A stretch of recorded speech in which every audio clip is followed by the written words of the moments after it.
Shabbat Shalom.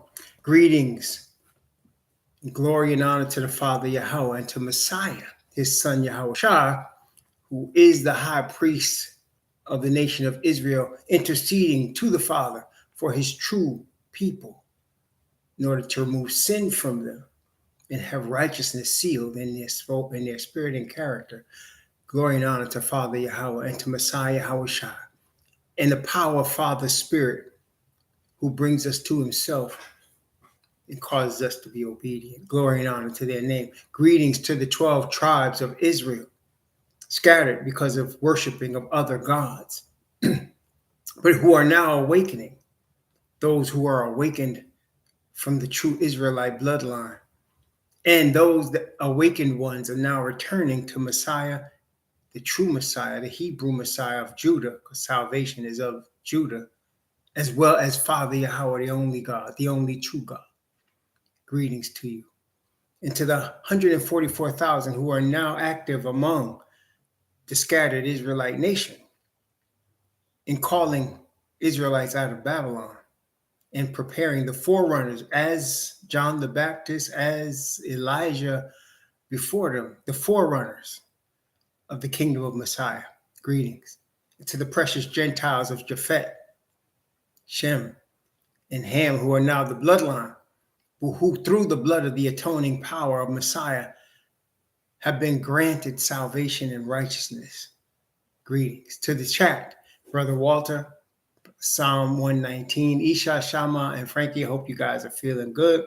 To the Daniels family, praying for Brother Daniels, Yasha, Yasharala, Brother Iman Prakash, thank you. Good to see you back, praying for your very sweet wife, Jessica, and of course your family. Yafi, Brother Gary Joseph, Brother Mark, Brother David Harriet and his family, and Hebrew is Ron, and Brother Stephen Kelly, Brother Brandon Beckham and his wife and family, and Diamond Holdings, and Brother Don Hines, and Brother Castle King. Shabbat Shalom to all of you. Today, we're in chapter 25 of Genesis, and in chapter 25 of Genesis, we're going to see the birth of two nations. And the birth of the two nations are the twins that come out of Rebekah. That is the twins of Jacob and Esau. And I think it's appropriate today to deal with Esau and Edomites, being that we're going to be dealing with that in terms of their birth in Genesis chapter 25. And of course, Genesis in itself means the origin, the beginning. And so the beginning of everything is in Genesis. So I thought it would be good for us to deal with Edom, Edomites, the history of Edomites, who are the Edomites today, and how does and of course, we'll be looking at the Bible for all of these things. So I want to deal with Edom first and just clear up a lot of things with that, okay? So first, let's look at Jeremiah.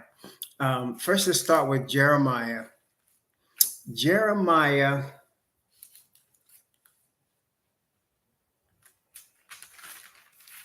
chapter, I'm going to start in Jeremiah chapter, let me see here. We're going to deal with three nations here, because they're usually mentioned together, and they have in the Bible several places worked together to fight against Israel. And that would be Edom, Moab, and Ammon. Now, we have already in Genesis dealt with Moab and Ammon in the sense that we see the origins of Moab and Ammon, and their origins are in Lot. These are the children of Lot by his two daughters that became two separate nations. Later on, of course, as we did in our when we looked at Deuteronomy, we saw that the Most High had given land to these two young men when their lineage became nations, and did not allow the Israelites to go through their land or to attack them and take their land as they had other nations. So that was the history that we already saw. As now the birth, a younger nation would be Esau, because he comes after them, and his nation also had land that the Most High would not allow Israel to take. Okay, would not allow Israel to take Esau's land. So that's what we have seen so far. But we want to go a little bit more than that and progress So I'm going to look at Jeremiah first, because Jeremiah, as well as Hosea, I believe, I think it's either Amos or Hosea. We'll look at, I think it's Amos. But they show you, and that's why I'm going to give you the two witnesses. They show you that these nations were scattered. And that's the point I want to start off with. The places that are those lands now are not the original people. The original people have been gone from those lands for more than 1,000 years, probably closer to 2,000 years.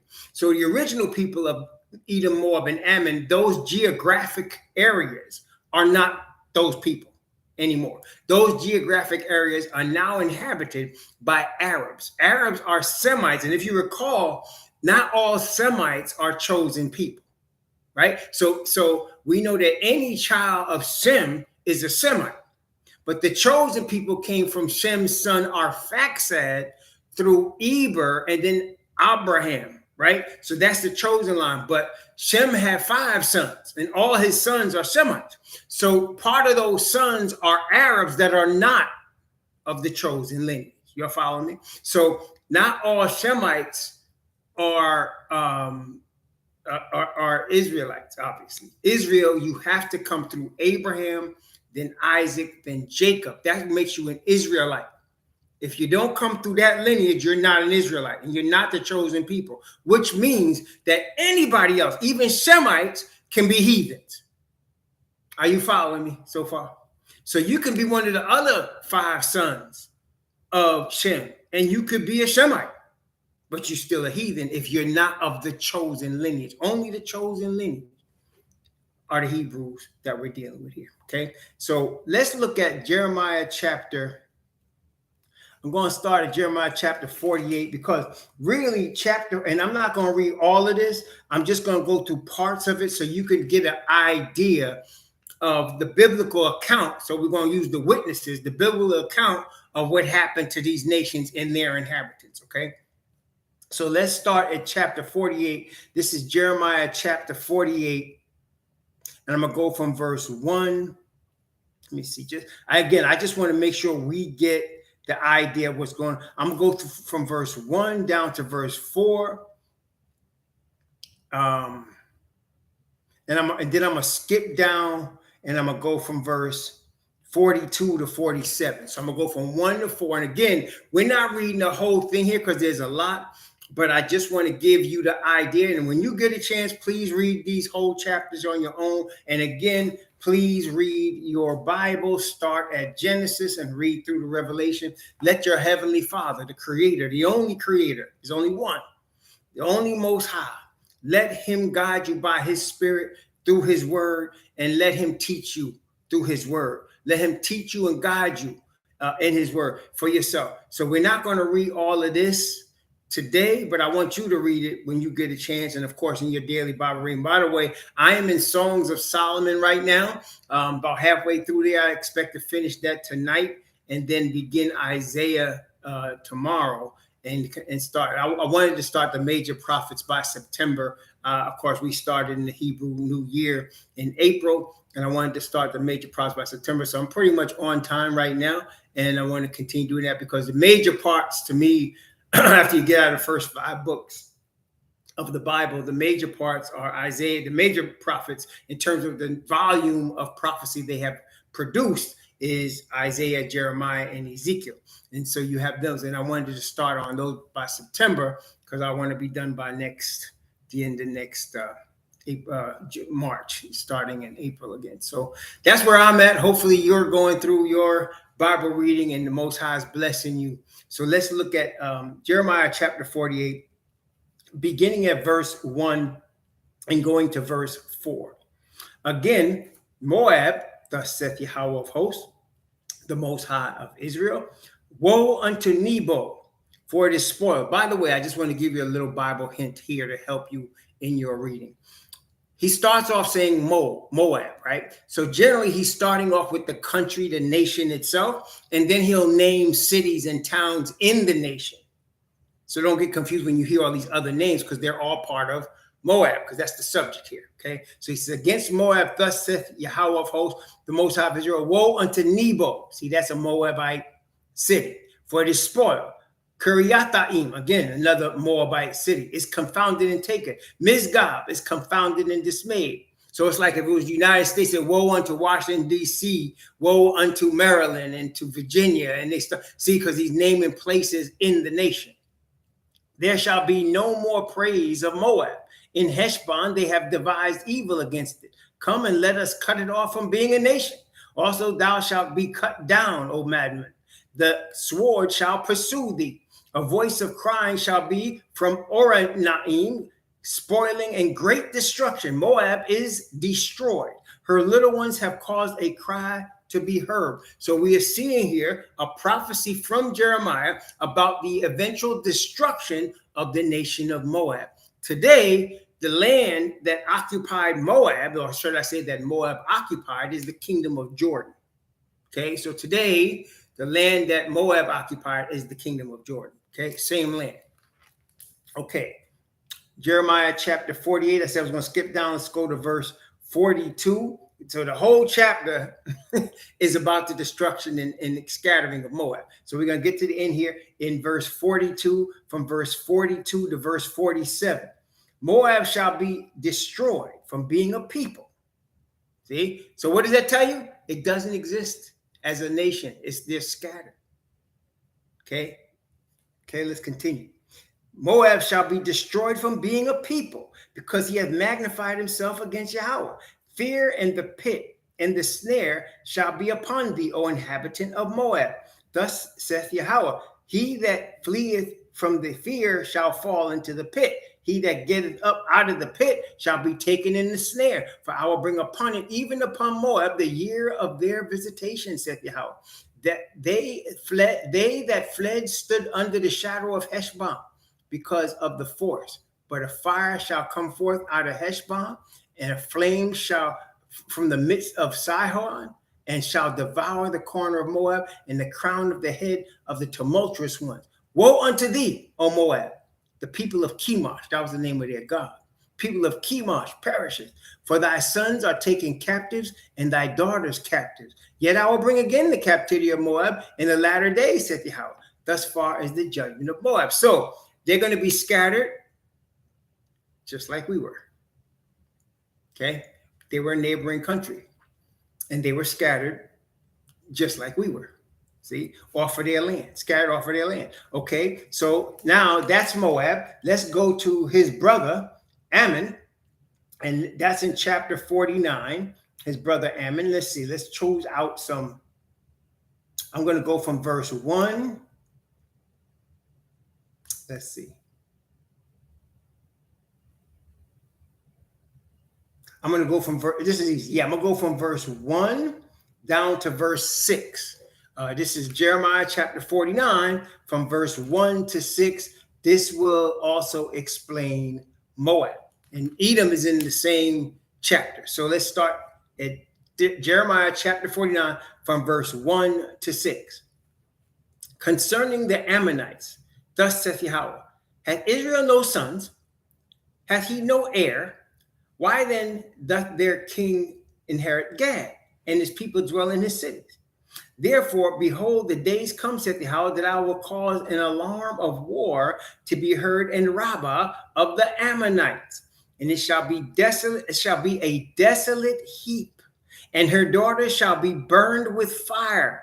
Then shall Israel be heir unto them that were heirs, his heirs, saith Yahweh. How, O Heshbon, for Ai is spoiled.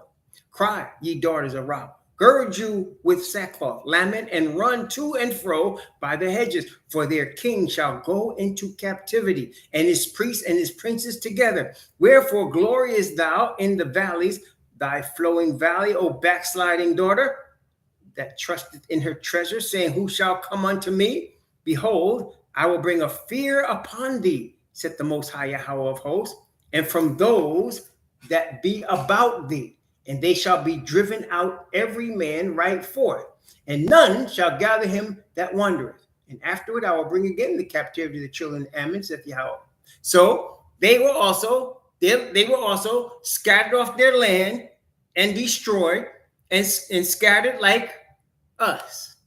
See? So I think you're going to see a theme here with these two nations, that just like Israel, they were scattered off their land by the heathen. And they were scattered and taken into captivity. Now, let's do a little bit, let's be a little carnal. A little carnal. Excuse me if I'm going to be a little carnal, my brothers and sisters. I'm going to be a little carnal. What do I mean by that? So, if Israel was melanated, and they come from Abraham, and Abraham's nephew was Lot, does it stand to reason that Ammon and Moab were melanated people as well? So what you saw there is you have melanated people in that land, scattered from that land, just like we were. But there's a major difference. The major difference is we are the chosen seed. They were blessed because they were Abraham's family. But we are not just Abraham's family. We are from Abraham's promised seed. From us comes Messiah, and that's the difference. So they are our cousins, but they're not the chosen people, and they worship other gods. Okay, everybody got me so far? I didn't lose you yet, right? You're all good, right? Okay, so I told you this is just all one witness. This is Jeremiah's witness. We're going to get another witness, okay? So here, now you're going to see Edom, all right? Chapter 49 of Jeremiah. Chapter 49 of Jeremiah. Let's see. I'm going to go from verse 7 down to verse 13. Just, so you can see what's going on here. So from verse 7 to verse 13, this is Jeremiah from chapter 49, from verse 7 to verse 13. Okay? Concerning Edom, thus saith Yahweh of hosts, is wisdom no more in Teman? Is counsel perished from the prudent? Is their wisdom vanished? Flee ye, turn back, dwell deep in, O inhabitants of Dedan. For I will bring the calamity of Esau upon him, the time that I will visit him. If grape gatherers come to thee, would they not leave some gleaning grapes? If thieves by night, they will destroy till they have enough. But I have made Esau bare. I have uncovered his secret places, and he shall not be able to hide himself. His seed is spoiled, and his brethren, and his neighbors, he is not. Leave thy father's children, I will preserve them alive. Let thy widows trust in me. For thus saith Yahweh, behold, they whose judgment was not to drink of the cup have assuredly drunken. And art thou he that shall altogether go unpunished? Thou shalt not go unpunished, but thou shalt surely drink of it. For I have sworn by myself, saith Yahweh, that Basra, that's the capital of Edom, shall become a desolation and a reproach and a waste and a curse. And all the cities thereof shall be perpetual waste. There go Edom.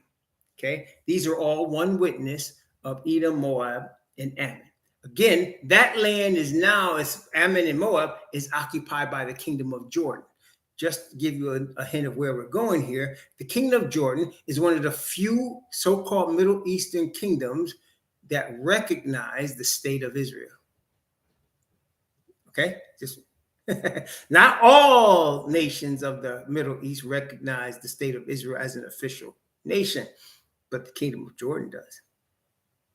Okay, all right, let's continue. Let's go to Amos. All right,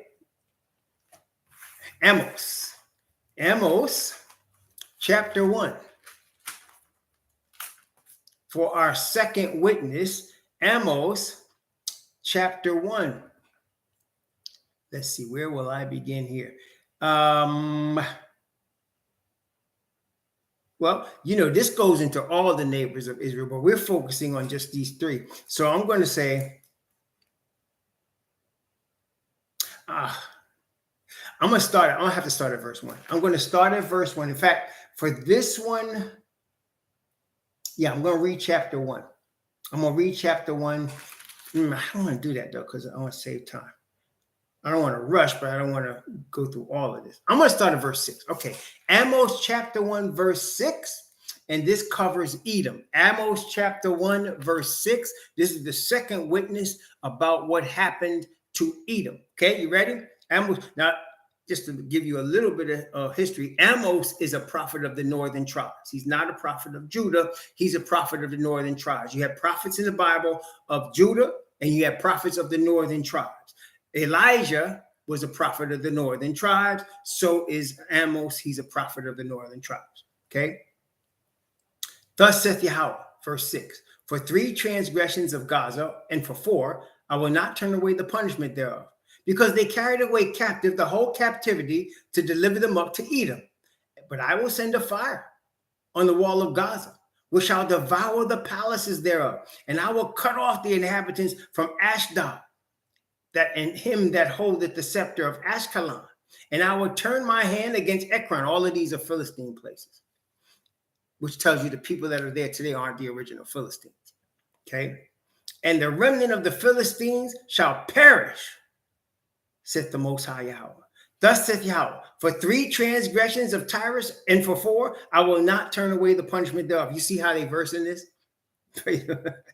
Man, we didn't just start rapping, 100 years ago, All right, look. All right, so for 3 transgressions of Tyrus, and for 4, I will not turn away the punishment thereof, because they delivered up the whole captivity to Edom, and remembered not the brotherly covenant. But I will send a fire on the wall of Tyrus, which shall devour the palaces thereof. Thus saith Yahweh, for 3 transgressions of Edom, and for 4, I will not turn away the punishment thereof, because he did pursue his brother with the sword, and did cast off all pity, and his anger did tear perpetually, and he kept his wrath forever. But I will send a fire upon Teman, which shall devour the palaces of Basra. Thus saith Yahweh, for 3 transgressions of the children of Ammon, and for 4, I will not turn away the punishment thereof, because they have ripped up the women with child of Gilead, that they might enlarge their border. But I will kindle a fire in the wall of Rabbah, and shall devour the palaces thereof, with shouting in the day of battle, with a tempest in the day of the whirlwind. And their king shall go into captivity, and he and his princes together, saith Yahweh.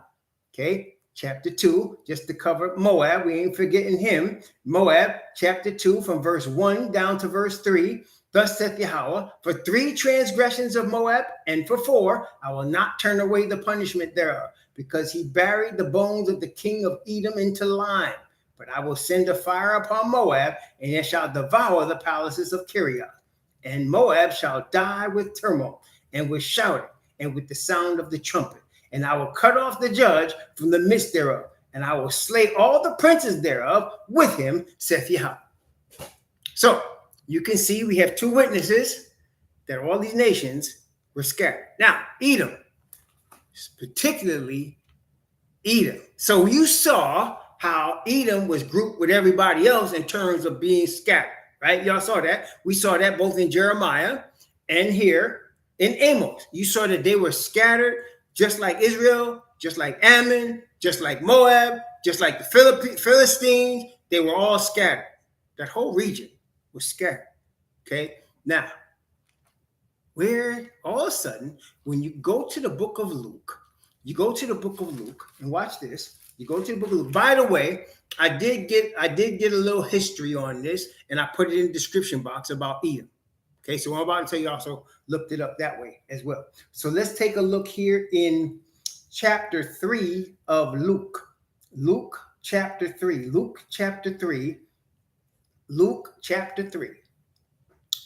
Beginning at verse 1.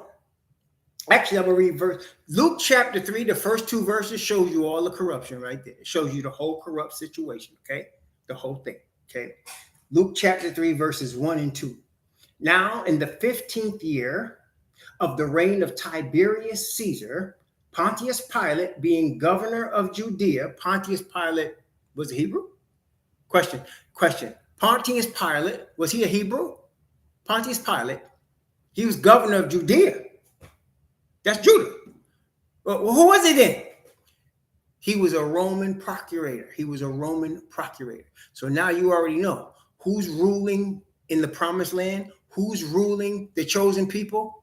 Rome at this point. You see that, right? I mean, I'm not making that up, right? You can see that Rome is ruling Israel at this point. Okay. And Herod being tetrarch of Galilee, Herod being tetrarch of Galilee of Iturea. Iturea is another term for Idumea. Idumea is another term for Edom. Okay, so Herod was a Edomite. Galilee was part of the northern tribes. So now you had, listen now, so you had the Romans ruling Judah, and you had the Edomites ruling what was the northern tribes. So far? Y'all got that so far? Everybody got me so far? We're not finished yet. Everybody got me so far, though? I just want to make sure we're going step by step here. We're talking about Edom, so we're touching on Edom right here. We're going step by step. We got Edom right here. Okay, there you go. Okay, all right. Let's finish. His brother, another Edomite, Philip, tetrarch of Iturea, in the region of Trachonitis, and Licinius, the tetrarch of Abilene. Annas and Caiaphas being high priests. Okay, wait a minute. When the Father Yah gave Moses the law, which was 430 years after he promised Abraham, right? How many high priests were to be? How many guys were to be the high priest when he gave Moses the law? Oh, one. Well, how is it that you have two? How is it that you have two? Do you notice that? Annas and Caiaphas being high priests. How do you have two? I mean, it was my understanding that only the tribe of Aaron had one person as the high priest, Aaron's lineage. Is that correct? That came through Eleazar. Is that right? How you got two?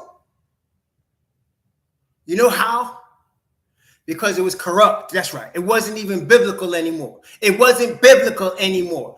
Okay, this is the point here. What you're seeing here is a nation that was chosen by Yah that is not following Father's word at all.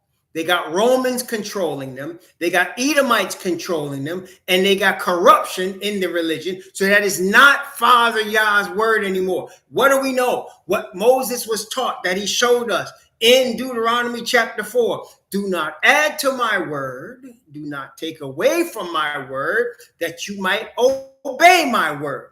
If you go to build an altar, he said, and you put your tool upon an altar for me, you have polluted the altar. What we are seeing here is a polluted altar. Are you following me? Are you following me?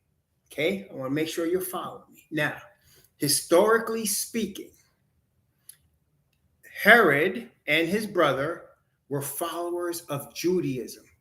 They were followers of Judaism. That's in the description box. They converted to Judaism. Now, here's a crazy question that only awakened Hebrews would know. Only awakened Hebrews would know this answer. And I'm not saying that to be biased or anything, but you'll understand when I ask you. So, since Herod and his brother, rulers of Idumaea and in Galilee, were Edomites and they converted to Judaism, does that make them our cousins? Are they our brothers? Are they our brothers because they converted to Judaism? Because, we're Hebrews. Are we the same now? No. Well, why not? Because there is no Judaism in the Bible. That's why.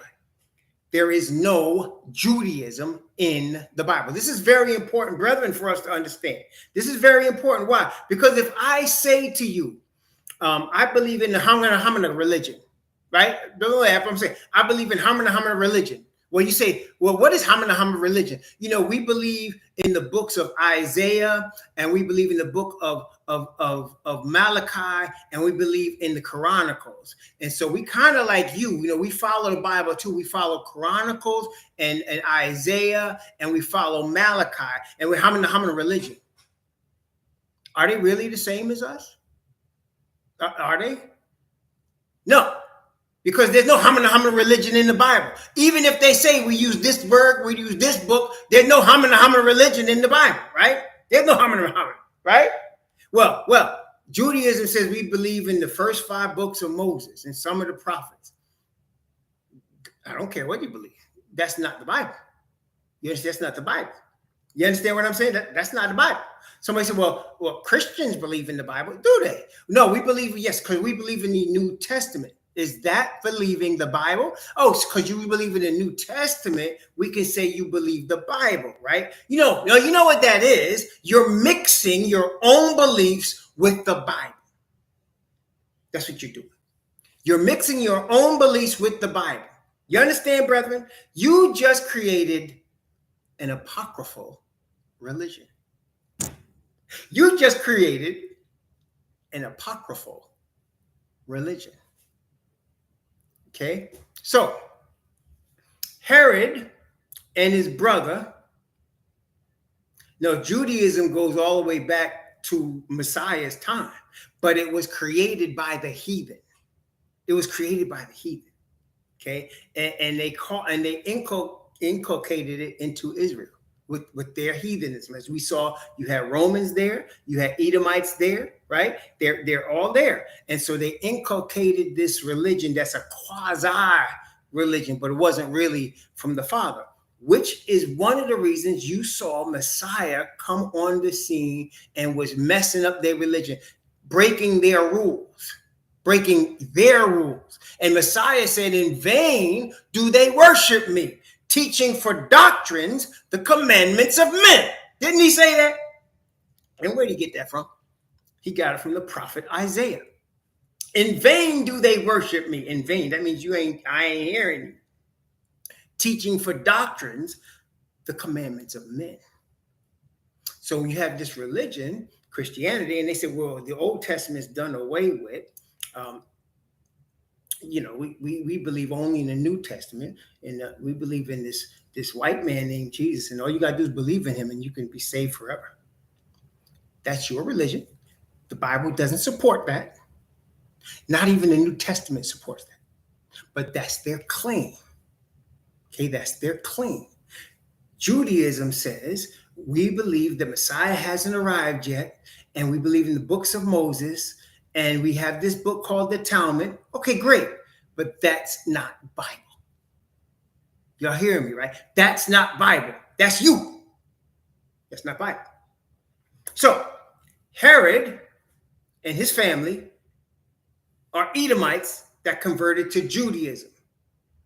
Okay? So therefore, today, when you're talking about Edomites, you're talking about the followers of Judaism. Does that make sense? Are y'all following me? Does that make sense? And then I'm going to give you some witnesses that describe the modern Edomites, and you tell me who they talking about. You ready?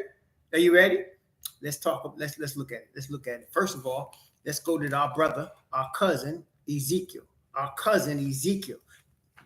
The Hebrew Israelite, Levite priest, Ezekiel, as he talks about Idūmaea. Let's see what does Ezekiel have to say about the Edomites, Idūmaea. What did they do? What did they do? Well, let's look. This is Ezekiel chapter 36. Ezekiel chapter 36. I'm going to start at verse 4, and I'm going to go to verse 5. Okay? Ezekiel chapter 36, verse 4 and 5. Watch very closely. I'm going to give you 2 or 3 witnesses. Therefore, ye mountains of Israel, hear the word of the Most High Yahweh. Thus saith the Most High Yahweh to the mountains and to the hills, to the rivers and to the valleys, to the desolate wastes and to the cities that are forsaken, which became a prey and a derision to the residue of the heathen that are round about.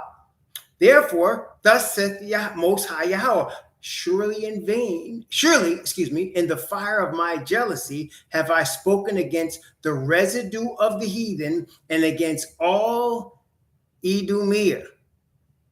Why? which have appointed my land unto their possession, with the joy of all their heart, with the despiteful minds to cast it out for a prey. So he's saying here that the Edomites have appointed the land of Israel for their possession. Has that happened? And they did it with joy. Has that happened? So the people, according to this verse, not me, according to this verse, the people that are now inhabiting the land of Israel are Edomites. You follow me? They're Edomites. And it's not necessarily bloodline Edomites as much as it is followers of Judaism, which is the religion of the Edomites. Okay? Y'all got me? Okay. Wait a minute. Let's go to one of the minor prophets, Obadiah. Obadiah is only like one page prophecy, but it's a prophecy. Okay. Obadiah. In the beginning of Obadiah, watch carefully the description, because this is how the Bible does it. It describes an entity. And you look around the earth and you say, well, what entity is this? And it's usually, if the Bible is describing, there's only one. You can't mistake this. Okay. So look, Obadiah, beginning at verse 1.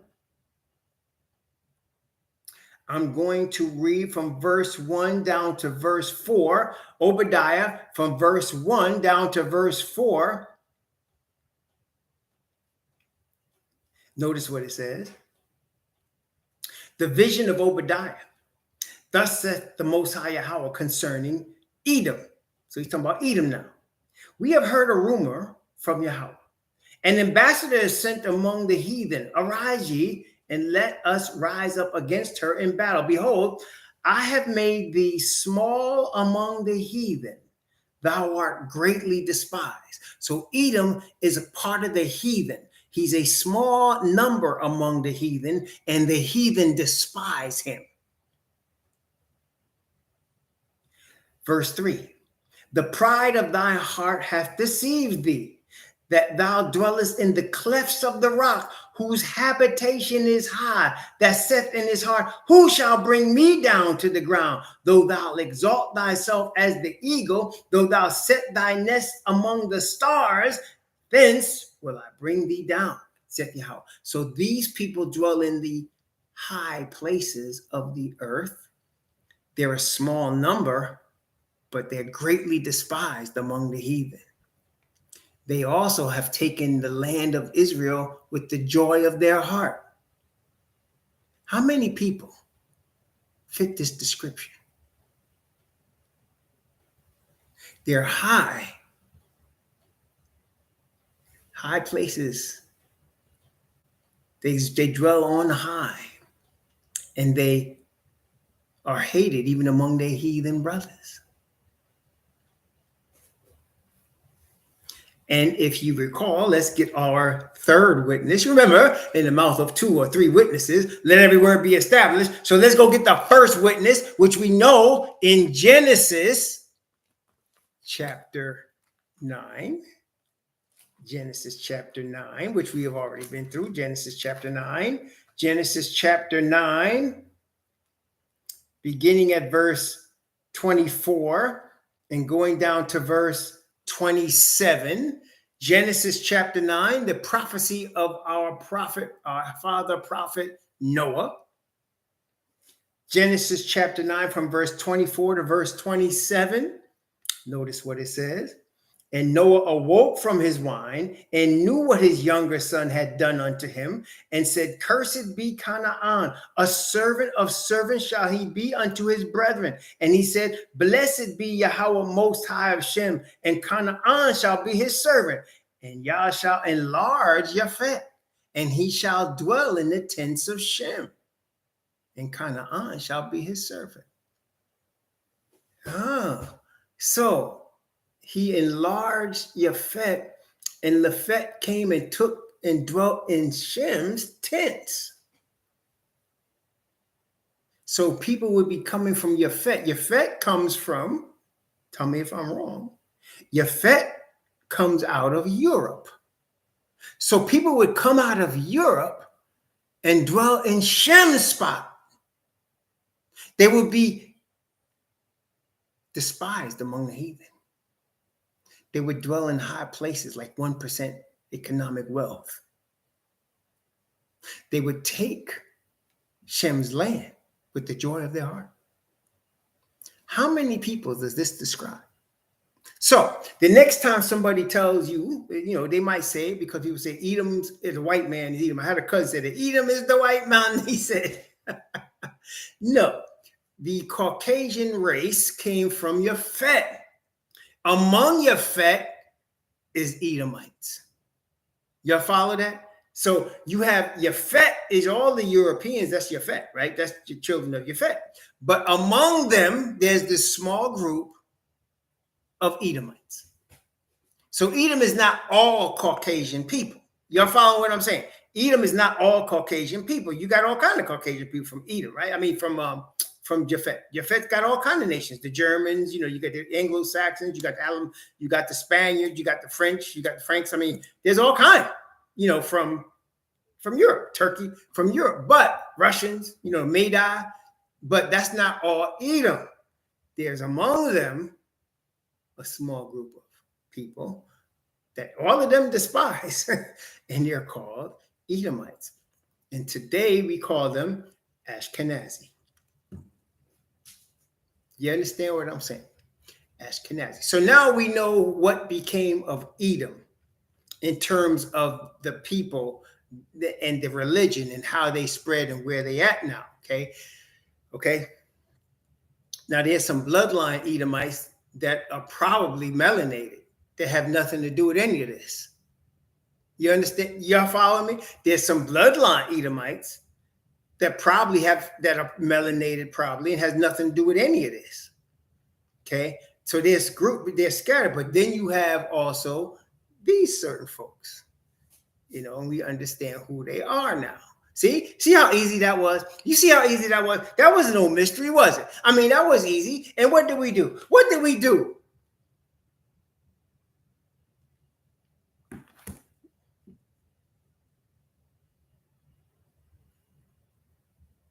Yeah, so as we saw earlier when we started looking at this thing, right? The Edom, Moab, and Ammonites, the original peoples, have been scattered off their land. They've been scattered off their land, right? And so, but then you had apparently a royal sector of Edom that became followers of Judaism and got in with the Romans. Does that make sense, Brandon? You following that? So you have a royal sector of some Edomites, apparently, because we saw Herod and his brother, and so they apparently, the royal ones, got into Judaism and blended into Europe, and now we got that's the European ones that now they converted the whole Ashkenazis, and that's how originally even Ashkenazis that I'll be honest with you now, there have been books written about this, the 13th tribe, and I can't even name all of them off the top of my head, but there's at least 3 or 4 books written by Ashkenazis that'll tell you this. They come from a land called Khazaria. Okay, they were converts to Judaism from this land that is now Russia called Khazaria, and that's how all of this started. They didn't want to be Christians and they didn't want to be Muslims, so they took Judaism. Okay, and that's how they became what we know today.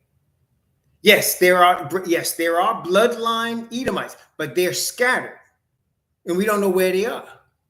But they were all scattered. They just like everybody in that region, Israel and all of its neighbors, the Philistines, the Moabites, the Edomites, the Ammonites, the Syrians, the who am I missing? Tyrus. All of these nations were scattered from their land. None of those people that are there today are original. None of them are the original people. And some brothers have made a mistake. I knew brothers that moved out to Ammon, move out to the kingdom of Jordan, thinking because Daniel said Edom, Moab, and Ammon shall escape out of his hand or be delivered. The reason those three are delivered because they're with him. Because now you're talking about Ashkenazis and Arabs, right? But they thought, well, we're going to be safe. So they moved to Jordan and found themselves living in a hard life. And I told them, that's not what it means. The original people aren't there. Okay. Yeah. Exactly. Don Hines said it. So all of those lands, the original people have been scattered off of those lands. None of those places now are original, which is why they're not called anymore Edom, Moab, and Ammon. They're not called that anymore. Okay. Yep. Follow me? Yeah. I hear you, Brandon. I mean, I hope you're not getting there. I'm not trying to break on you, Brandon. I'm just saying, yeah, but that's what it is. So all of the original peoples are not there, just like we are not there. We were the original people that came into Israel and took that land from the Canaanites. It was given to us, and we are not there anymore. We're scattered into the four corners of the earth. So are all our neighbors. So are all our neighbors. That's right. Elam, that's right. Don Hines got it. Israelite, Edom, Elam, Egypt, Moab, and all of us have been scattered. The ones closest to their original land is Egypt. Egypt is not even the right name. I know I heard Dr. Khalid Muhammad call it Kemet, but the Bible calls it Mizraim. Mizraim, you had Ham. Ham has Mizraim. He had Cush was his firstborn, Mizraim, Put, and Canaan. He had 4 sons. And of Mizraim, the Bible, when you're talking about Egypt, is talking about Mizraim in the land of Ham. Okay. Egypt is a Greek name given to that land. That's the truth. The real name is Mizraim from Ham. Okay. Now, the original people have been moved from there. Matter of fact, I was doing some research, and we're going to talk about today when we're looking at Genesis chapter 25, the children of Ishmael scattered into what's now Somalia, where Cush is, Somalia, Ethiopia, what's that other one? Not Ethiopia. There's Somalia. There's another one. There's another one that's a newer nation.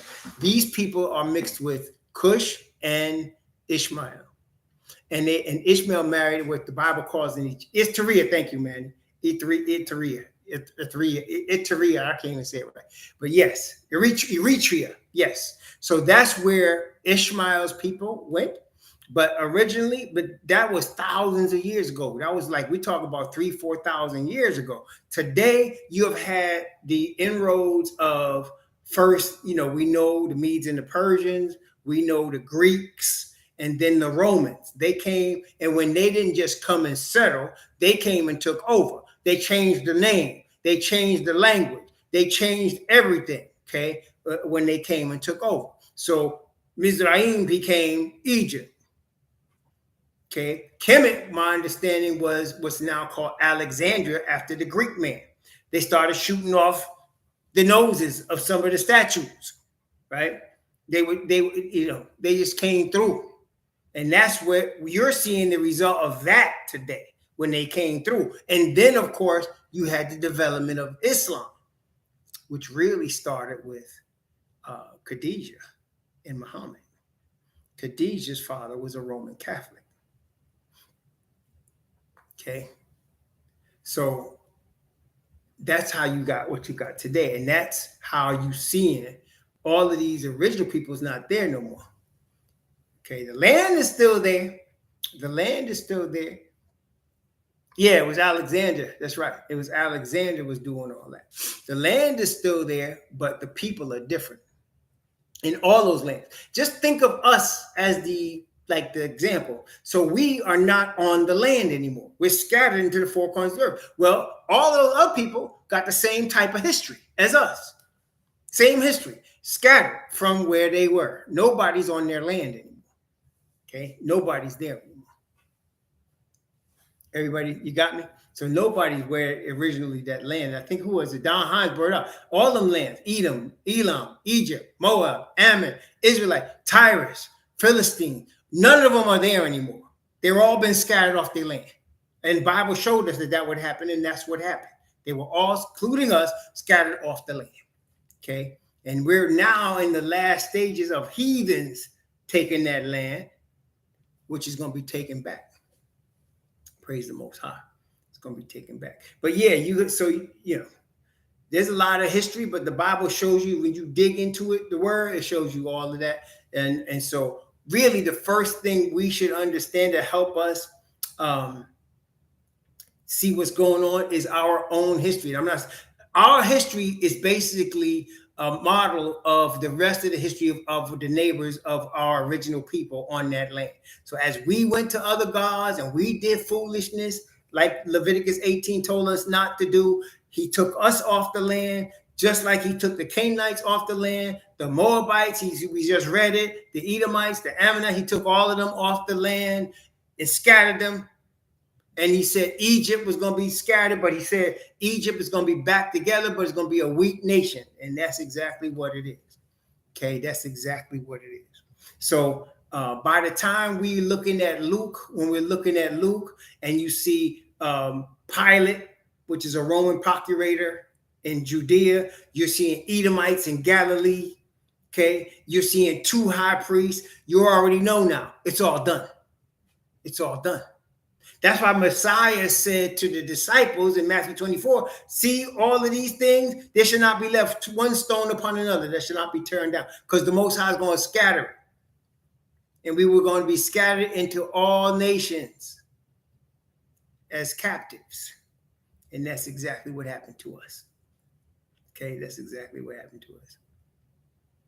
Right, so praise the Most High. What I love about the truth in terms of the prophecy of us being reconstituted is that, brethren, when you grow up somewhere, if you're fortunate enough to have grown up somewhere, like when I say that, I mean, there are people that are like military children, or their families move all over the place and you never really get a chance to grow up somewhere. If you could settle somewhere and grow up right in that place, like I grew up on Long Island. So whenever I go back to Hempstead, or I go back to West Babylon, where I went to high school, in Hempstead, where my family came up from the South, when I go back there, I feel a sense of home. I don't want to live there anymore, but I still feel a sense of home. You follow me? Because that's where I'm originally from. I was born in Hempstead, and I was raised in Long Island. So I can feel a sense of home, though I be there. But one thing I get from that is that when we get into the kingdom, we're going to have a sense of home like we never experienced before, because that's going to be our real permanent home. That's why the Feast of Tabernacles is so powerful, because that's what it's telling you. You're going to be home. That's why they built tents with the palm branches, because they were saying, you're not going to have to leave anymore. This is now your home. You're going to get a sense of home and understand. Like I know brothers that go to Africa and they go to Ghana. They find out like their bloodline is from Nigeria, or their bloodline is from Ghana, or their bloodline is, and they go there and they're looking, really what they're looking for is a sense of home. Malcolm X used to say that we got to go back home, and he was talking about Africa. But see, many brethren have went to Africa and have not still gotten that sense of home. When we get to the kingdom and we're there and we're with the Messiah and all the prophets, we're going to have a sense of home like we've never experienced. See, I know myself, and I think y'all could bear witness. There's places, like I said, you can get a small sense of home, someplace you from. It don't mean that you want to stay there, but you're so familiar with it because you grew up there, right? So when I go to West Babylon and I see my old high school and I see the streets I used to run in and the stores, some of them not there anymore, and some of them are there, the pizza parlor I used to go to when I was a little boy, I still see it there. And I get a sense of, man, I know this place. I'm comfortable here because I grew up here, but I don't want to live there now.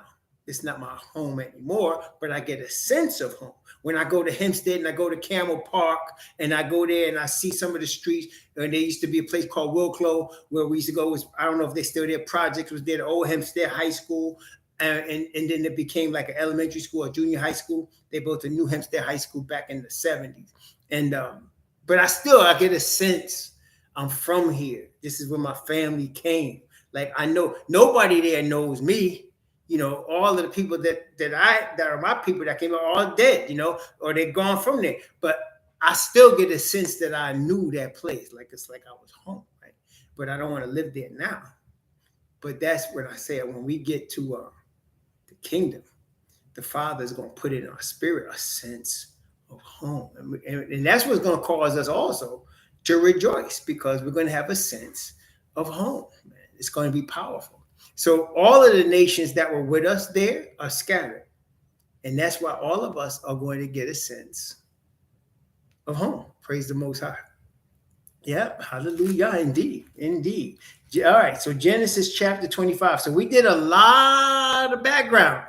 So now I'm hoping that we have an idea of Edom, understanding a little bit better when the Bible talks about Edom, what we're talking about, okay, and what these two nations are. And really, it's interesting. You really do have two nations, don't you? You got the Israelite scattered nation, and you got the state of Israel. Called both Israel, but I think we can agree these are two different nations, two manner of people. Am I correct? Right? Y'all understand that? So you got the state of Israel, and then you have the scattered Israelite nation. And they're two different people, completely different people. Okay? Completely different people. Two manner of people.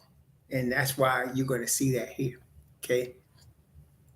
All right. So Genesis chapter 25, beginning at verse 1. This goes to show that Brother Abraham was something else. I told you he was a bad man, right? I told you when we studied this, he was a bad man. He was a military man. He had his deep pocket loot. He had servants that he trained. Abraham was a bad man. He was a prophet of the Most High. Abraham was a bad man. Well, the brother still had his game. The brother still had his game. This is Genesis chapter 25. Genesis chapter 25. Beginning verse 1 and going down to verse 7, Genesis chapter 25, beginning verse 1, going down to verse 7. Then again, Abraham took a wife. Her name was Keturah, and she bare him Zimran, Joktan, Medan, Midian, Ishbak, Shawa, Yakshan. Oh, excuse me. So she had 1, 2, 3, 4, 5, 6 sons for Abraham. This is after Sarah and after Ishmael. And Yakshan begot Sheba and Dedan. This has been a mystery for me. Sheba and Dedan, this name appears, these two, and they always appear together, but they appear a lot in the beginning, especially in Genesis. First see them in Genesis 10, and you see them with Ham. But then you see him here with Abraham.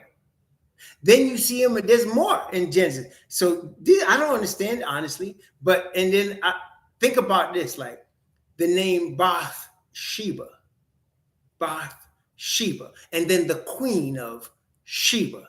We know the queen of Sheba came from what we would call Africa today, the queen of Sheba. And the Ethiopians claim her as Ethiopian Cush. So there's Sheba, there's Bathsheba. Bath means daughter of. Daughter is Bath. Okay? Daughter is Bath. Like Bath could be daughter or Bath could be house. And Bathsheba, daughter of Sheba or house of Sheba. And here you have Sheba and Dedan. Okay? Interesting. I don't understand all of it, but I just find it interesting. I find those two names always together. So here, these are apparently Abraham's grandchildren. The sons of Dedan were Asherim and Letushim and Lumamim. And the sons of Midian, Ephah and Ephar and Hanak, which is like Enoch, Abidah, Eldaah, and these were the children of Keturah. And Abraham gave all that he had unto Isaac, but unto the sons of the concubines, which Abraham had, concubines. So Abraham had more than one woman. Do you see that? Did it say the sons of concubine? Concubines, plural. So Abraham had more than one woman. Again, why am I stressing that? Because the marriage relation was about economic security at that time. The marriage relation was more about economic security. Okay. And he was rich, so he can support women. And if they had sons, women wanted to have sons because sons represented Social Security. That's what sons represent, Social Security. In many cultures, even today, sons still, in a lot of cultures around the earth, in Ham and Asia, sons still represent Social Security. Okay. The women want to have sons, and sons obligated to take care of mama all the way for the rest of her life once mama raises them. Okay, that's how it is. So Abraham had concubines. The object was for the concubines to have sons, that the sons could take care of them, and they did have sons. Okay, so there were two reasons that people got married in the Bible, and those two reasons haven't changed, although there was more honor there than there is today. There are two reasons. One, they're in love, and they feel like the Most High brought them together, like Jacob and Rachel, right? Jacob saw Rachel, boo, it was over, done. Okay, that was it. He wanted Rachel, okay? Or economic reasons, like this. You can take care of me financially. You can provide for me. You can give me sons that's going to take care of me. It was economics and survival and continuation of family. Y'all got me? Testing 1, 2, 3. Those are really the two reasons people got married in the Bible, and they're still the two reasons people get married. Some is for love, some is for economic survival. And generally today, I think sisters bear witness if I'm telling you the lie or the truth. But for the sisters generally today, because the earth is crazy, so they go through some crap. They go through some things. They pick the wrong guys, right? They pick the wrong guys. Then they realize, Dad, that nerdy guy that I rejected, he just became a doctor.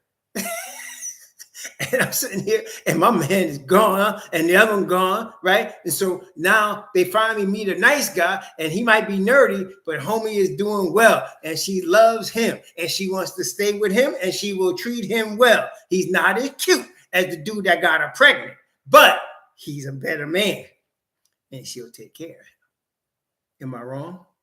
So she might have been infatuated with the looks of the first one, but he wasn't no good. So then she infatuated with the security of the second one, and he'll take care of her. You understand what I'm saying? So that's generally how it goes, today. Yeah. And the reason this whole bad boy situation, you know why they want bad boys? Hollywood glorifies the bad boys. Very simple. Hollywood, the magazines, the movies, the music, they glorify bad boys. They don't glorify boring dudes that go out and grind every day. They glorify bad boys. And so the young girls, when you go back, you can go back into like the 50s when Elvis came out. Elvis would come out trying to copy Chuck Berry, and he would copy Little Richard. That's what Elvis did. And he started gyrating his hips, and his hair was long, and he had baggy clothes on, and he was a bad boy. And the girls were throwing their underwear, literally, on the stage too. Okay. And that's, you started getting it like that. The bad boys started getting the hype, and then, the girls like the hype and they like the bad boys. So they go and they infatuate about these bad boys, not understanding until it's too late that these ain't husbands. These ain't husbands. Right. Thugs. They want the thug, tough dude. Then you realize there's some drawbacks to that. Okay, there's some drawbacks to that. So now you get that, and then Hollywood had James Dean, and these guys that were bad boys on the screen. Okay, so then they got older after they got burnt by the bad boys, and this is still happening. And then you realize, oh shoot, that boring dude, that boring engineer, that boring lawyer, or that pimply-faced little runt became a doctor, and he living nice now, and he don't look so bad no more. Let me take a look at him again. You understand? So yeah, right. So that's generally how this works. Okay, that's generally how this works. So, but then they have to. There was no infatuation with bad boys. There was no infatuation with bad boys. Either you was in love with a brother and you could hope he was over 40, and he could take care of you, or he was just deep pockets Abraham and he could provide for you, and you don't care if you wife number 10 because he's going to give you a son and a house and you good. That's the way it was.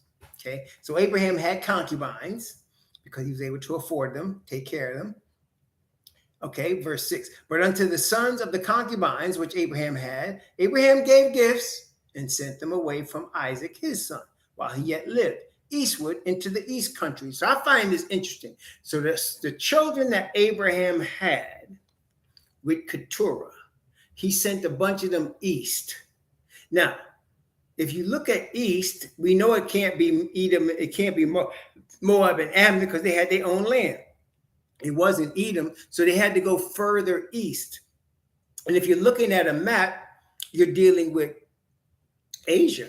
You see, because India, the nation, and Indians will tell you this, people from India are considered Asian. Did you know that? So people from India are considered Asian. Like we call them East Indian. We have West Indians, which are, the West Indians that we have in the Caribbean. And then there's East Indians, which is India, but they consider themselves Asian. And so you have Southeast Asians, which we all classify and understand as Asians, what you're talking about, your Thai, your Cambodian, your, the people in the Southeast Asian portion of the world. Indonesia is Asian, Malaysia is Asian, the Philippines are Asian, and then you have China, obviously Japan, China, that's also Asian. Nepal is Asian. All of those places are Asians. Okay, so I'm guessing that Abraham's children from Keturah drifted into those regions of the world. I don't know which ones they are, or where they come from, or whatever, but he sent them east. Okay, put it that way. He sent them east. Okay, and all that's out there from you leaving, when you're leaving Saudi Arabia, is Asians. Even like Pakistan, people from Pakistan and Bangladesh are Indians. The Pakistan is just a nation that broke off from India because it became a Muslim nation. But bloodline-wise, Pakistan and Bangladesh are Indian. They're all Indian. Okay, and so they're all Asian, really. But is what it is. So he sent them east. Okay, verse 7. And these are the days of the years of Abraham's life, which he lived 100 years. So Abraham lived 175 years old. And Abraham gave up the ghost and died in a good old age, an old man and full of years, and was gathered unto his people. And his sons, verse 9, Isaac and Ishmael, Ishaq and Yishmael, buried him in the cave of Machpelah in the field of Ephron, the son of Zohar, the Hittite, which is before Mamre. The field which Abraham purchased of the sons of Heth, there was Abraham buried, and Sarah his wife. Okay, so that was Abraham's life. What a life. And to be called not just a servant of Father Yah, but for Father Yah to say he's a friend of Father Yah. Powerful. He did not create a religion, but he was the founding father of the nation of Israel. The founding father that was called by the Creator to be the founding father. That's Abraham, the founding father of our nation. Praise the Most High. Verse 11. And it came to pass after the death of Abraham that the Most High blessed his son Yishak, Isaac. And Isaac dwelt by the well Lahairoi. And these are the generations of Ishmael, Abraham's son, whom Hagar the Egyptian, Sarah's handmaid, bare unto Abraham. And these are the names of the sons of Ishmael by their names, according to their generations. The firstborn of Ishmael, Nabayoth, and Kedar, and Abaal, and Mibsam, and Mishma, and Dawama, and Masa, and Hadar, and Tama, and Jetur, and Naphish, and Kadama. These are the sons of Ishmael, And these are their names, by their towns, by their castles, 12 princes according to their nations. And these are the years of the life of Ishmael, 137 years, and he gave up the ghost and died and was gathered unto his people. And now it's going to tell you where they came from, where they live. Verse 18, they dwelt from Havilah unto Shoar, that is before Egypt, as thou goest toward Assyria. And he died in the presence of all his brethren. So where is that? I looked that up. Look up, and I want y'all to bear witness. Look up Havilah and Shoar, ancient time. That is the eastern portion of what is now Egypt. That is the peninsula of where near Mount Sinai.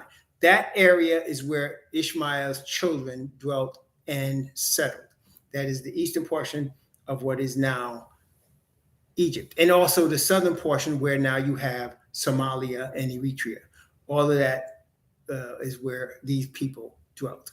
Okay, so you had Havilah and Shuar, and all of the children of Ishmael dwelt in those areas. Praise the Most High. Okay, so now we get to Yishak or Isaac, verse 19 of Genesis chapter 25. These are the generations of Isaac, Abraham's son. Abraham begot Isaac, and Isaac was 40 years old when he took Rebekah to wife, the daughter of Bethuel, the Syrian of Padanaram, and the sister to Laban, the Syrian. Notice they keep mentioning Laban. There's a reason for that, as you're going to see as we study later. So Isaac was 40 years old, as we talked about, when Rebekah became his wife. We surmise that Rebekah was probably about half his age, so probably 20 years old, somewhere in that region when she became his wife. Okay, and so we got that already, right? What you're going to find out too is they were married 20 years before she got pregnant. Okay, they didn't have any other children. He didn't actually, of the three founding fathers of the nation of Israel, Abraham, Isaac, and Jacob, Isaac only had one wife that the Bible records. He didn't even have concubines. He just had Rebekah. That was it. And so Rebekah only had 2 sons. That was it. Okay, so let's take a look here. Verse 21. And Isaac entreated Yahweh for his wife because she was barren. And Yahweh was entreated of him, and Rebekah his wife conceived. And the children struggled together within her, and she said, if it be so, why am I thus? And she went to inquire of Yahweh. So she went to go ask a prophet, probably her husband, why am I having trouble with my pregnancy? What's going on in my body? I'm having trouble. She knew that Isaac was blessed of the father Yah, and that Isaac's father Abraham was blessed and was going to be a great nation. So she's wondering, why am I having all of this trouble if we're supposed to become this great nation? Why am I having all of these problems? Now you're going to find out again later that it was 20 years into their marriage when she got pregnant with these twins. And now verse 23. And Yahweh said unto her, 2 nations are in thy womb, and 2 manner of people shall be separated from thy bowels.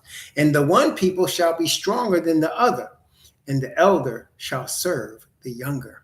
So the younger, being Jacob, is destined to be the leader. What do we see now?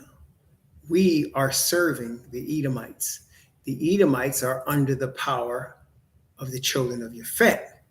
But we also know from prophecy that this is temporary, that when Messiah returns, he's going to establish the kingdom built in Judah, and we are going to be the primary beneficiaries of that kingdom because we are bloodline Jacob. Okay, we're bloodline Jacob. So the elder shall serve the younger, but the stronger, he said, one people shall be stronger than the other. Esau was stronger than Jacob, which is why Jacob was so scared of him. And right now, Edom is strong. Edom runs the entire banking system. Do y'all understand that? Edom runs the banking system. Banks control everything. You see, there's a saying, he that controls the money controls the world. Edom controls the creation of the money.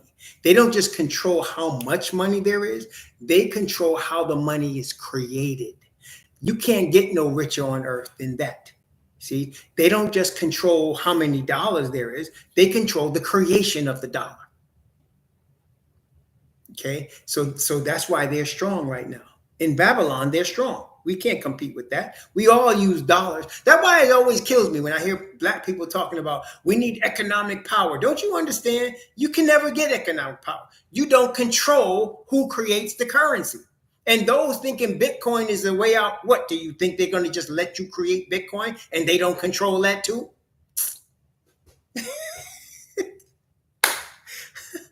There is no currency unless we were trading horses and goods and cloths instead of having actual money.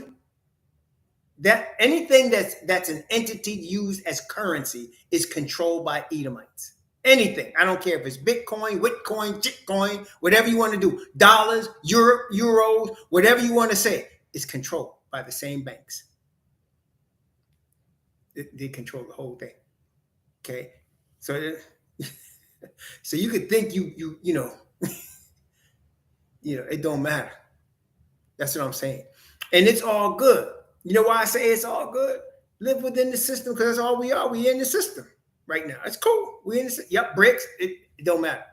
If there's a nation and they're using currency and they have banks, done deal. Done deal. Okay, done deal. Done deal. Okay, done deal. Forget it.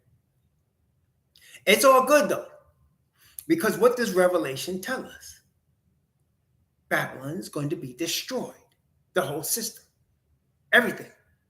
A violent, revolutionary overthrow of the entire system.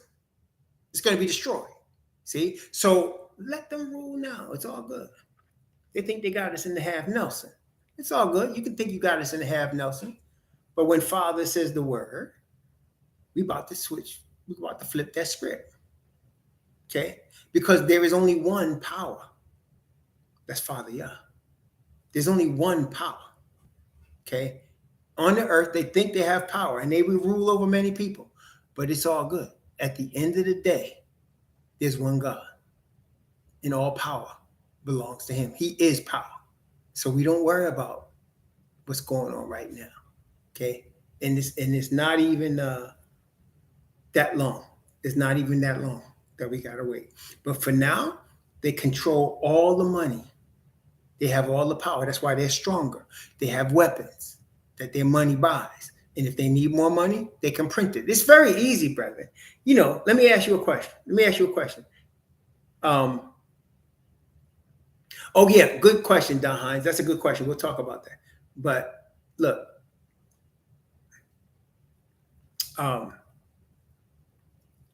where was I going? Shoot.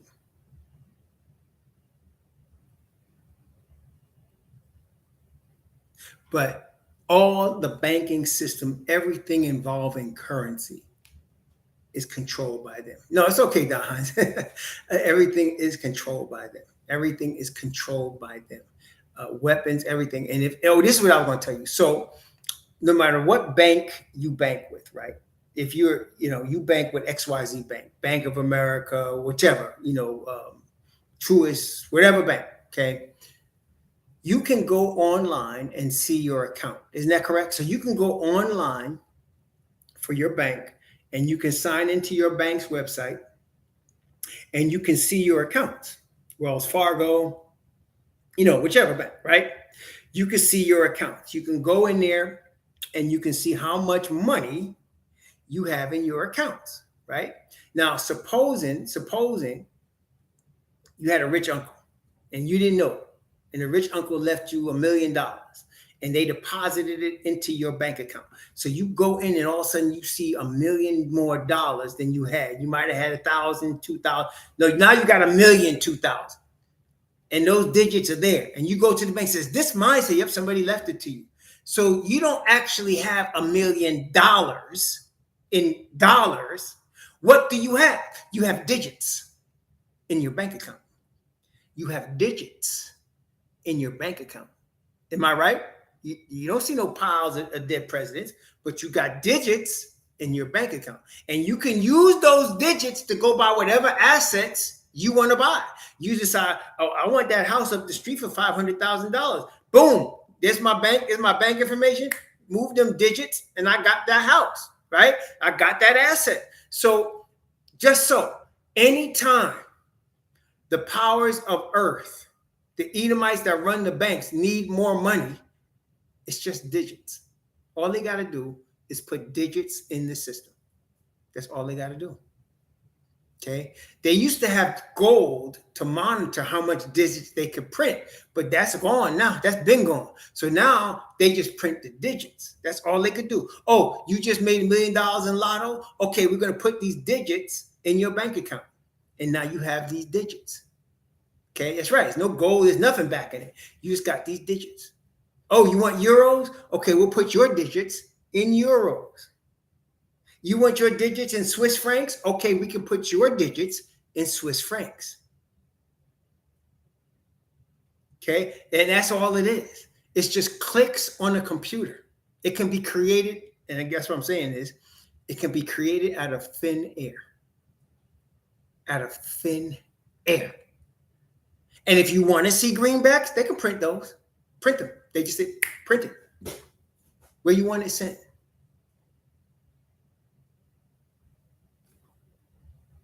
That's where we're at right now.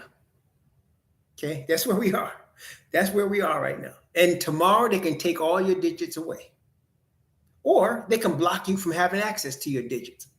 You go and use your cards.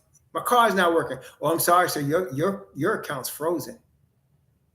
But I got all my money in. I'm sorry. Your account's frozen.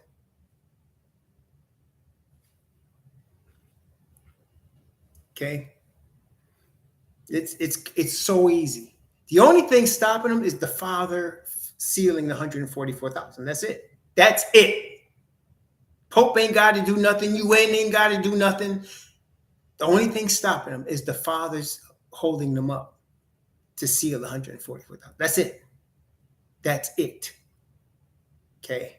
Because it's all in place. Exactly. It's going to cost them. Oh, wait. Let me go back. Where were we talking about? Don Hines. So Don Hines asked a question. Let me go back one second. Don Hines said, can you explain why they call Rebecca and Laban Assyrian? Yes, because they settled in the land of Syria. They were Shemites, and they settled in Syria's land. Syria's land is, I'm going to tell you what it is. The original name for it is Syria was a Semite, and I'm going to tell you their name. Hang on one second. I'm going to tell you their name.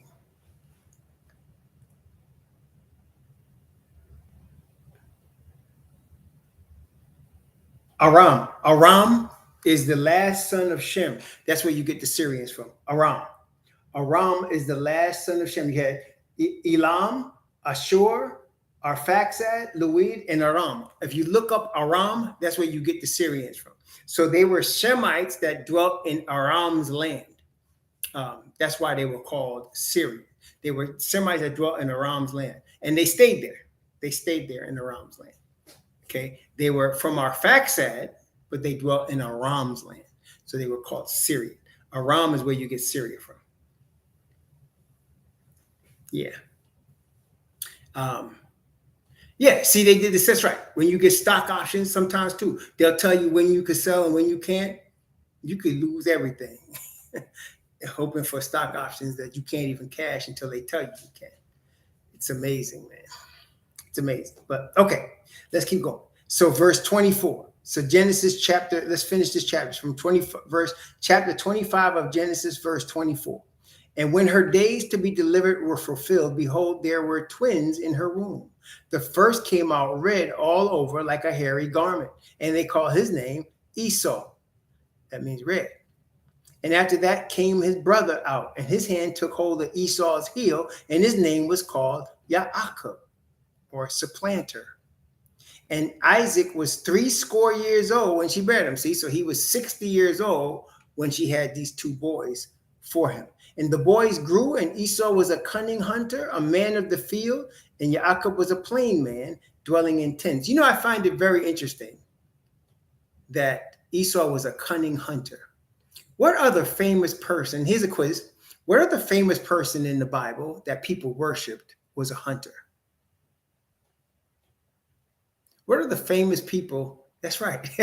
Nimrod was a mighty hunter before Yahweh. And so he said, Esau, I hated. Jacob, I loved. And Esau, I hated. So apparently the Bible is making, so the brother that could go out and hunt was so revered, so fearless and revered that he might have been looked upon as some sort of God. So Esau was a cunning hunter, a man of the field. And Jacob was a plain man dwelling in tents. Yeah. So Esau was a man's man, you know. Esau was out there in the field doing work. Now, I always think of Esau in terms of his physical appearance, like Malcolm X. They called Malcolm X Big Red. Y'all know that? In fact, Malcolm X was a friend of another man. He was a very close friend of another man that was called Red. Malcolm X was Big Red, and the other guy was called Red Fox. Y'all heard of him? Sanford and Son. He was an entertainer in Harlem, and they were both called Red because they were fair skinned and they had red and freckles. And so they called Red. And I think of Esau like that. Red Fox and Malcolm X were friends in Harlem, and they were called Red. And Malcolm X was called Big Red or Red, and Red Fox obviously was called Red. They were both called Red. Yeah. So that's why I think when I think of Esau, Red. Not Jack, I don't know. Yeah, like that, David. That's right. I'm not even probably as red as Malcolm was. Malcolm was more redder than me. I'm more like Indian, like East Indian. I've had a number of East Indian people think I was Indian, think that I was from that region. Yeah. Oh, yeah, they might have been Imam Prakash. Probably, I'm sure they were probably in better shape than you and me, Imam Prakash. They probably were in better shape than us. They probably, you know, I'm sure they was, as a matter of fact. Okay. Verse 28. And Isaac loved Esau because he did eat of his venison, but Rebekah loved Jacob. And Jacob sowed pottage, and Esau came from the field, and he was faint. And Esau said to Jacob, feed me, I pray thee, with that same red pottage, for I am faint. Therefore was his name called Edom. And Jacob said, sell me this day thy birthright. And Esau said, behold, I am at the point to die. What profit shall this birthright do to me? And Jacob said, swear to me this day. And he swore to him, and he sold his birthright unto Jacob. Then Jacob gave Esau bread and pottage of lentils, and he did eat and drink and rose up and went his way. Thus Esau despised his birthright. The firstborn had responsibilities of running the household. The firstborn had responsibilities, and he also was going to get the double portion of his father's inheritance. So if it was these two boys going to inherit all that Isaac had accumulated from his father Abraham, Esau was going to get 2/3, and Jacob was going to get 1/3 because there was two of them. Okay, so Esau didn't value that position. Now, what other firstborn do you see in the Bible that didn't value the important position of being the firstborn and despised it? What firstborn do you see in the Bible that also didn't value his position that he was given, being the firstborn? There was another one. We already read about him. No, not Reuben. Reuben valued it. He tried to be slick and have sex with his father's concubine. No, it wasn't Reuben. Reuben valued that. Cain. Thank you, Brother Stephen Kelly. Cain. Did not Cain? Cain was the firstborn. Cain despised the birthright of being the firstborn and killed his brother because his brother was righteous and he wasn't. And he was supposed to be the firstborn. That's right. So Cain, thank you, Brother Stephen Kelly. Cain was the other one. So you notice Cain is very similar to Esau. Didn't want the responsibility of the firstborn. Didn't want the birth, didn't care about the birthright. Yeah, my brother's keeper. Didn't care about the birthright. And you see, so you see some similarities between Esau and Nimrod, And Esau and Cain, they follow in a very similar pattern character-wise. You're seeing the very similar, and they all end up on the wrong side of Yah's pleasure. You know, they end up on the wrong. Yeah. Now Reuben, Reuben wanted the firstborn. In fact, he was mad with his brothers that the father gave it to Joseph because Reuben slept with one of the two women that were the concubines. He shouldn't have did that. He messed up. He said, "You went up to your father's couch and you went to your father's bed." That's what Jacob told Reuben. He said, "You were not going to excel." So Reuben wanted the blessing of the firstborn, but he didn't get it.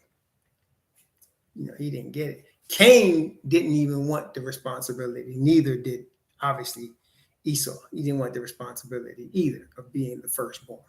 He should have taken it, but he did not. He did not take it. All right. So let's stop here. I'm going to take a half-hour break. Seriously, I'm going to start at 2 o'clock for chapter 26. I've been starting late because I've been moving slow on Sabbath morning and starting late, and then everything goes back. And I got to see my dad today. So I'm going to come back at 2 o'clock and start. In fact, I'm going to put the description in there right after we finish here. And we're going to start at 2 o'clock. I'm going to take a little break, get me a little snack, and then we're going to start chapter 26 of Genesis. I'm not sure how far we'll get into it, but we're definitely going to start chapter 26 of Genesis. Yeah, is that what it is, Amana Prakash? Yeah, I've been definitely moving slow on Sabbath morning, man. I've been moving slow, taking my time. I get my workout in, but then I got to cool down and all this and all that. And so, yeah, I did get my 130 burpees in, my 136 count. Yes, I did. I did get that in today. Praise the Most High. May the Most High bless you and keep you. May he cause his face to shine upon you and be gracious unto you. May he lift up his countenance upon you and give you peace. Shalom. Until 2 o'clock.